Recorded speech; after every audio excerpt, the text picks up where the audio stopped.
नमस्कार, मैं श्रुति सिंह। स्वागत है आप सभी का इनसाइड झारखंड न्यूज के इस बुलेटिन में। चलिए जानते हैं आज की कुछ खास खबरों के बारे में। खबरों की शुरुआत करते हैं राजधानी रांची से। झारखंड विधानसभा का स्थापना दिवस समारोह आगामी 22 नवंबर को मनाया जाएगा। इस मौके पर मनिका विधायक रामचंद्र सिंह को उत्कृष्ट विधायक सम्मान से सम्मानित किया जाएगा। उत्कृष्ट विधायक के चयन के संबंध में आज झारखंड विधानसभा अध्यक्ष रविंद्रनाथ महतो के आवास पर उत्कृष्ट विधायक चयन समिति की बैठक आहूत की गई थी, जिसमें यह निर्णय लिया गया। विधानसभा अध्यक्ष ने बताया कि स्थापना दिवस समारोह में शहीदों के परिजनों को सम्मानित किया जाएगा। इसके अलावा 10वीं और +2 में अव्वल नंबर लाने वाले छात्रों को भी सम्मानित किया जाएगा। आपको मैंने शुरू में ही बोला कि गुलदस्ता के अंदर से अगर आपको एक बढ़िया फूल चुनने के लिए बोला जाए तो बहुत मुश्किल वाली बात, फिर भी चुनना पड़ता है। हमारे सारे माननीय विधायक जो हैं, 81 विधायक, कोई किसी से कम नहीं है। विशेष करके विधायक परंपरा में क्षेत्र के समस्याओं के साथ संवेदनाओं में। लेकिन इस बार हम लोगों ने, हमारा सिलेक्शन कमेटी ने रामचंद्र सिंह जी का है इस साल का उत्कृष्ट विधायक के रूप में उनके नाम में ही मोहर लगाने का काम किया। वहीं रांची मौसम विज्ञान केंद्र के अनुसार छठ महापर्व में खरना के दिन से सुबह के अर्घ्य तक झारखंड के मौसम में कोई बड़ा बदलाव देखने को नहीं मिलेगा। मौसम पूरी तरह से सामान्य और साफ रहेगा। मौसम विज्ञान के पूर्वानुमान को माने तो ये छठ व्रतियों के लिए राहत वाली बात है। वहीं 20 नवंबर को सुबह के अर्घ्य के बाद हल्के बादल आने की संभावना भी है। छठ महापर्व के दौरान मौसमी खलल नहीं पड़ेगी। वहीं न्यूनतम तापमान में भी कोई बड़ा बदलाव की संभावना अगले 2 दिनों तक नहीं है।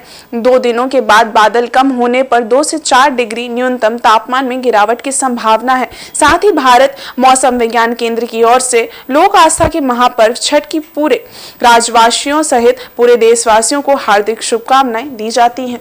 मौसम बिल्कुल साफ रहेगा और 20 तारीख में जो सुबह का जो अर्घ है उसके बाद में हल्के बादल आएंगे, जिससे कोई खास परेशानी लोगों को देखने को नहीं मिलेगी।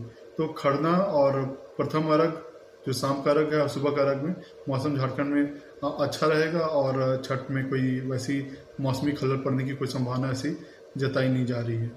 और बात करें तो अभी जो न्यूनतम तापमान है उसमें अगले 2 दिन में कोई बड़ा बदलाव देखने को नहीं मिलेगा। उसके बाद में उसमें 3 से 4 डिग्री का गिरावट देखने को मिलेगा। जैसे ही ये बादल थोड़े से कम होंगे तो न्यूनतम तापमान में आपको गिरावट 2 दिन के बाद से तीसरे दिन में अगले उसके 2-3 दिन तक 3 से 4 डिग्री का ग्रेजुअल फॉल आपको देखने को मिलेगा। वहीं झारखंड प्रोफेशनल कांग्रेस के थिंक 24 के कार्यक्रम में भाग लेने महाराष्ट्र के पूर्व मंत्री आदित्य ठाकरे रांची पहुंचे। रांची एयरपोर्ट में पार्टी पदाधिकारियों व कार्यकर्ताओं ने उनका स्वागत किया। रांची पहुंचने के साथ ही आदित्य ठाकरे ने सूबे के मुख्यमंत्री हेमंत सोरेन से मुलाकात की और देश की राजनीतिक हालात पर चर्चा की। साथ ही ठाकरे ने कहा कि देश में नकारात्मक राजनीति हो रही है। देश में जहां भी गैर भाजपा की सरकार है वहां डर और तोड़ की राजनीति हो रही है। इंडिया गठबंधन सत्य में जयते की राह पर चल रहा है। 5 राज्यों में हो रहे चुनाव विपक्षी एकजुटता जीतेगी। सभी राज्यों में कांग्रेस की सरकार बनेगी। बिल्कुल असर होगा, क्योंकि अगर आप देखें तो पूरे देश भर में युवा जो है और प्रोफेशनल्स जो है वो एक अलग विचार कर रहे हैं कि अभी की जो सरकार है, केंद्र सरकार है, वो क्या दे रही है। अगर आप ये सोचने जाए तो अभी सिर्फ लड़ा रहे, झगड़ा करवा रहे देश में, लेकिन कुछ वैसे युवाओं के लिए जो रोजगार उपलब्ध होना चाहिए था वो ऐसे हुए नहीं है। मुझे तो एक अलग सोच आनी ज़रूरी है, सबको साथ में लेने वाली सोच ज़रूरी है और वही हम बात करेंगे। सर, महाराष्ट्र की बात अगर इधर जमशेदपुर के बर्मा ईस्ट प्लांट बस्ती में गोली लगने से जख्मी परवेज नामक युवक की हालत अब भी गंभीर बनी हुई है। उसकी चिकित्सा टीएमएच में चल रही है। वहीं पुलिस ने इस मामले में त्वरित कार्रवाई करते हुए 3 अपराधियों को गिरफ्तार भी कर लिया है।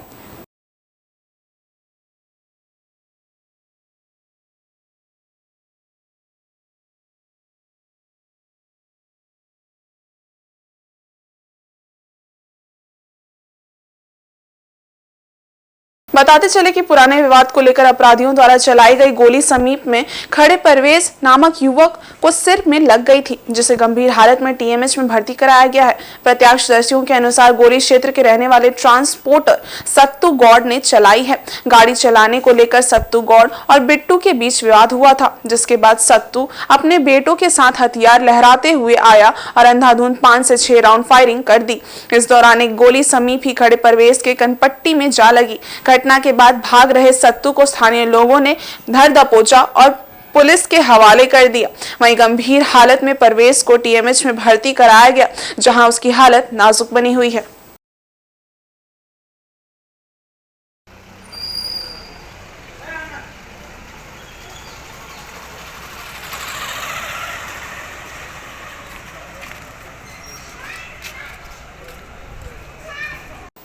सरायकेला जिले के आरआईटी थाना अंतर्गत रेलवे कॉलोनी में झाड़ियों से बरामद शव की शिनाख्त नहीं हो पाई है। बताते चले कि युवक की गला रेत कर हत्या की गई थी।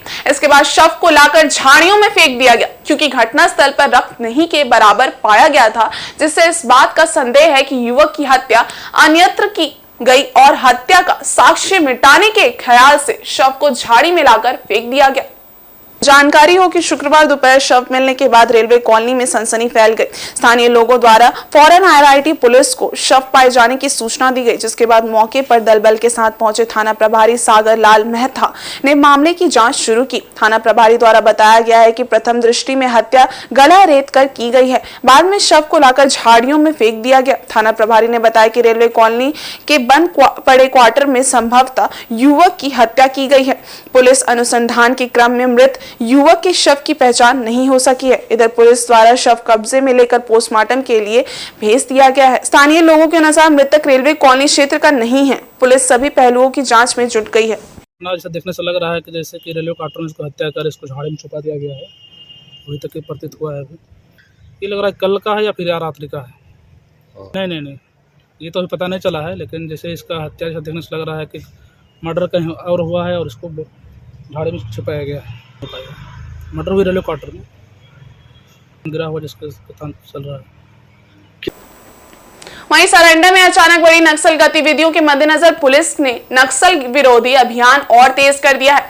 नक्सल विरोधी अभियान को और धार देने के लिए शुक्रवार को वायुसेना के हेलीकॉप्टर से सीआरपीएफ के आईजी डीआईजी स्तर के पदाधिकारियों के साथ कोल्हान के डीआईजी अजलिंडा मेगा हाथुबुरु खेल मैदान स्थित हेलीपैड पर उतरे।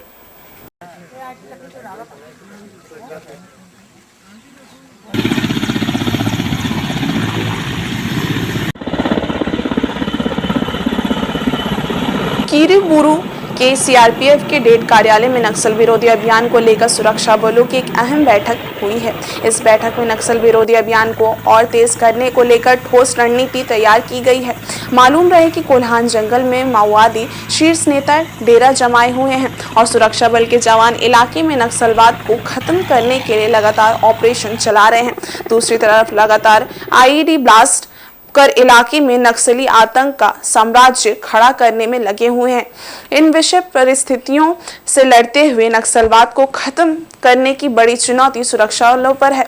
जानकारी मिली है कि सुरक्षा बल के अधिकारियों ने अपने इस दौरे के क्रम में सारंडा के थौलकोबाद में स्थित सीआरपीएफ कैंप का भी जायजा लिया है। दरअसल पश्चिम सिंहभूम जिले के कोल्हान जंगल में सुरक्षा बलों द्वारा नक्सलियों के खिलाफ लगातार चल रहे ऑपरेशन के बाद नक्सली नए ठिकाने की तलाश में सारंडा में प्रवेश कर गए हैं। सारंडा में अलग अलग ग्रुप में बंटकर नक्सली अलग अलग ठिकानों में शरण लिए हुए हैं। इसलिए सारंडा से छोटा नागरा थाना क्षेत्र के कुमडीहा, नुइयागड़ा, बहदा, उस रुइया, हतनाबुरु, कोलायोबुरु, कुदलीबाद, होलोंगुली गांव क्षेत्र के घने जंगल व ऊंची पहाड़ियों पर शरण लिए हुए हैं। नक्सलियों का कुछ छोटा दस्ता झारखंड उड़ीसा सीमावर्ती क्षेत्र कुलातुपु आदि क्षेत्र के जंगलों में भी शरण लिए हुए हैं। माना जा रहा है कि सुरक्षा बलों की बैठक उन्हीं नक्सलियों को सारंडा में खदेड़ने के लिए हो रही है। इसमें नक्सलियों के खिलाफ बड़ा ऑपरेशन शुरू करने की रणनीति बनाई जा रही है। सारंडा से पुलिस व सीआरपीएफ पदाधिकारियों की गतिविधियां बढ़ाने से सारंडा के ग्रामीण राहत की सांस ले रहे हैं, क्योंकि वो पहले नक्सली समस्या का बड़ा दंश झेल चुके हैं। अब वो नक्सलियों को किसी भी कीमत पर अपनाना नहीं चाहते हैं।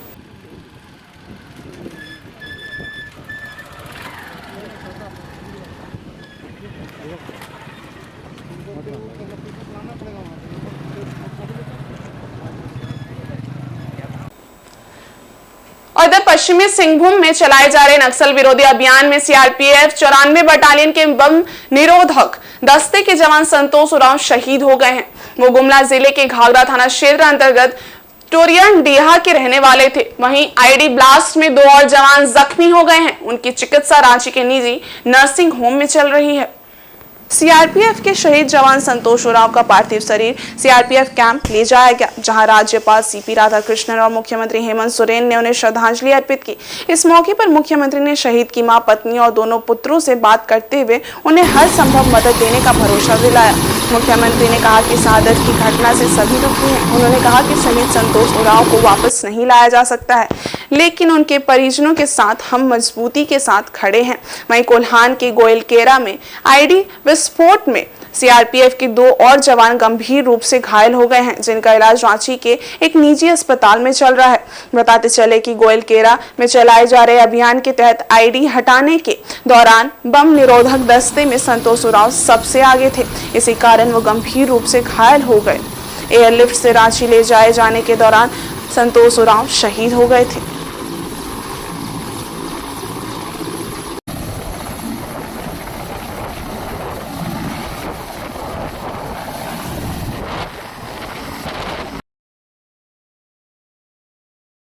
जमशेदपुर में सूर्य उपासना के महापर्व की तैयारी में जहां सभी श्रद्धालु जुटे हैं, वहीं चित्रकार भी अपनी कला के माध्यम से अपना संदेश सभी भक्तों तक पहुंचाने का प्रयास कर रहे हैं। ये नजारा मानगो का है, जहां स्वर्ण रेखा पुल के नीचे पत्थरों पर सूर्य देव को अर्घ्य देखते हुए छठ व्रतियों को दर्शाया गया है, जिसे चित्रकार विसेंद्र नारायण सिंह द्वारा दर्शाया गया है, जो श्रद्धालुओं के लिए आकर्षण का केंद्र बना है। वहीं इस संदर्भ में मीडिया से बात करते हुए विसेंद्र नारायण सिंह ने कहा कि भारत के वैज्ञानिकों को आदित्य L1 की सफलता की हम शुभकामनाएं देते हैं। जहाँ सूर्य उपासना के महापर्व में आने वाले छठ व्रती महिलाओं तक आदित्य L1 का संदेश हम देने का प्रयास कर रहे हैं। वहीं अब भारत पूरे विश्व का पहला देश बनेगा, जहां हम भगवान सूर्य देव की अगल बगल होने वाली गतिविधियां को जान सकेंगे। ये सालों से कर रहे हैं और हर साल मैं थीम देता हूँ, एक मतलब लोगों को संदेश देता हूँ। इस बार संदेश है कि हमारा कि आदित्य L1 हमारे जो अब जनवरी में पहुँचने वाला है, उस पर मैं छठ पर्व पे उसको याद दिलाना चाहता हूँ कि जनता को कि अब हमारा भारत सूर्य के करीब पहुँच चुका है और उससे अब हमें उसके साथ और वैज्ञानिकों को शुभकामना और उनकी उन्नति के लिए शुभकामना बधाई देना चाहिए। और इस पे याद रखने के लिए जनता को मैंने ये संदेश दिया है। वहीं छठ पूजा में घर से लेकर नदी घाट तक पुलिस तैनात रहेगी।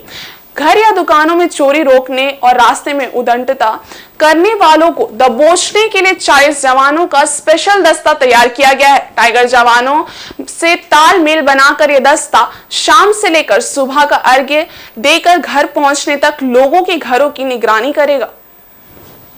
नदी घाट पर पॉकेटमारी छिनतई रोकने के लिए 30 सदस्यों की 10 टीमें बनाई गई हैं।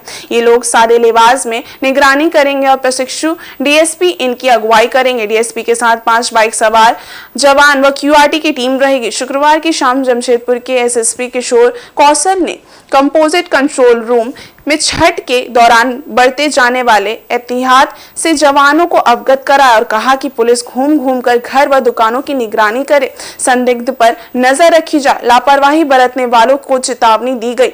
एसएसपी ने बताया कि छठ को लेकर व्यापक इंतजाम किए गए हैं। पुलिस टीम की ब्रीफिंग के बाद एसएसपी किशोर कौशल ने साक्षी बाजार समेत सड़क पर पैदल गश्त की और पैदल गश्ती की शुरुआत भी की। इसका मकसद है कि पुलिस सड़क पर दिखे ताकि बदमाशों में अपराध करने से पहले भय हो। खास तौर पर हम लोग छठ के दौरान देखते हैं कि काफ़ी सारे लोग बाहर भी जाते हैं, अपने गांव या अपने पैतृक स्थान पर जाते हैं और वहां छठ करते हैं। उससे क्वार्टर्स वगैरह और काफ़ी सारे निजी घर जो है वो खाली रहते हैं और कई बार गरीब भेजन की शिकायतें इस प्रकार की आती हैं। खास तौर पर छठ के दिन की भी अगर बात करें, तब जब लोग घाट पर जाते हैं उस दौरान भी मोहल्लों में कई बार सन्नाटा सा हो जाता है और चोरों के लिए वो एक तरीके से आसान टारगेट हो जाता है। उसको ध्यान में रखते हुए हम लोगों ने अलग से इस बार बाइक पेट्रोल की टीमें बनाई हैं। जितने भी इस तरीके के रिहायशी एरिया वाले जो थाने हैं, वो चाहे आपको सिद्धोड़ा हो, विशेष तौर पर कदमा हो, बागबेड़ा हो, साक्षी हो, जितने भी इस प्रकार के थाना क्षेत्र हैं जहाँ पर इस तरीके के रिहायशी इलाके हैं, जहाँ अतीत में भी इस प्रकार का अनुभव रहा है, किस प्रकार की घटनाएँ हुई हैं, वहाँ एक सर्किट बनाया गया है और सभी बाइक पेट्रोल्स को रिस्पॉन्सिबिलिटी दी गई है कि वहाँ पर लगातार पेट्रोल दें। वहीं चक्रधरपुर के बौड्डा पुल के पास से छठ घाट की सफाई शुरू हो चुकी है। सामाजिक कार्यकर्ता सिकंदर जामुदा, पूर्व वार्ड पार्षद लालाजी प्रसाद और उनकी टीम द्वारा छठ घाट की सफाई की जा रही है। बीते दिनों मीडिया ने बौड्डा पुल के छठ घाट की बदहाली दिखाई थी। सिकंदर जामुदा और लालाजी प्रसाद ने प्रशासन से बौड्डा पुल छठ घाट की सफाई की मांग की थी, लेकिन ये मांग आज तक पूरी नहीं हुई।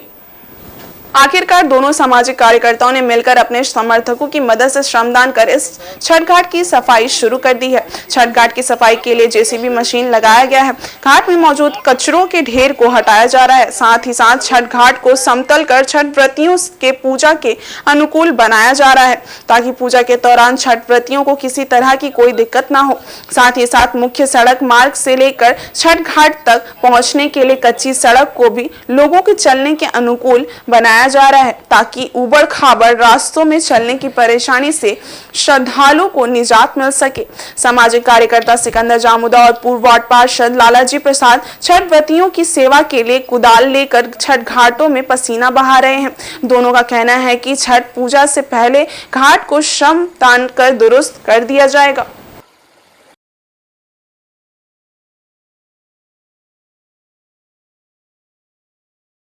अभी जो छठ घाट हर जगह में है, जिस तरह का जनसंख्या बढ़ते जा रहा है उस आधार पर जिस जगह में मतलब छठ घाट बनाया गया उस जगह पर पूजा पाठ करने के लिए असुविधा होता है।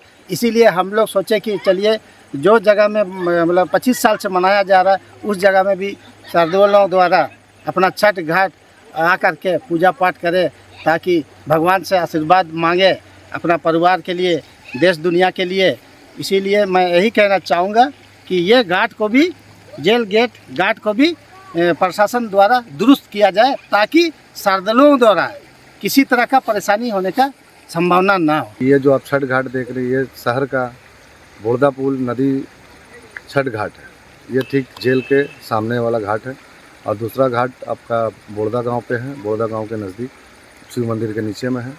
तो मैं प्रशासन से यही मांग करता हूँ कि यहाँ पे देखिए क्या है कि शहर का एक भाग पूरा थाना नदी घाट पे जाके पूजा करते हैं, छठ पर्व मनाते हैं।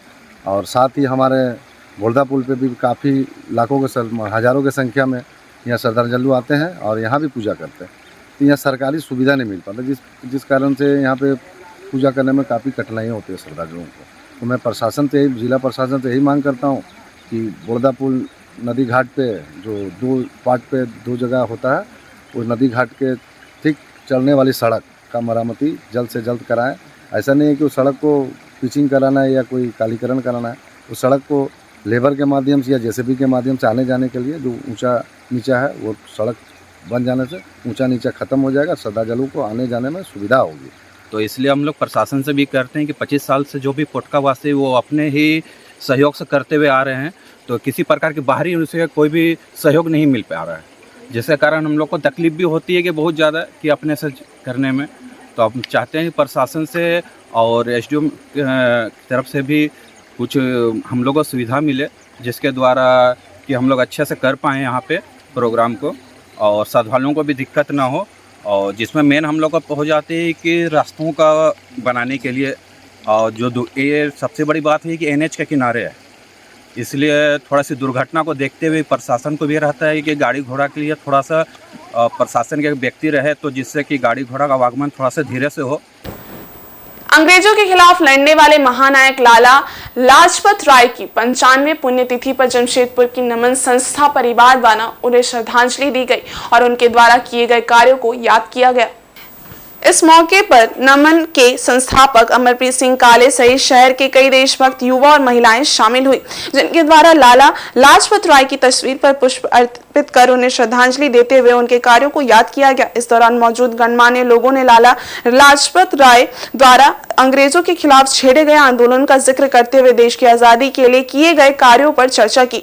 वहीं नमन संस्था के संस्थापक अमरप्रीत सिंह काले ने कहा कि आज के समय हर युवा को प्रत्येक दिन देश के लिए शहीद हुए महानायकों को याद करना जरूरी है, क्योंकि आज जो देश की स्थिति है इसे लेकर नई पीढ़ी के युवाओं को आगे आकर सजग होना पड़ेगा, तभी देश के लिए बलिदान करने वाले महानायक और शहीदों को सच्ची श्रद्धांजलि मिल पाएगी। माता की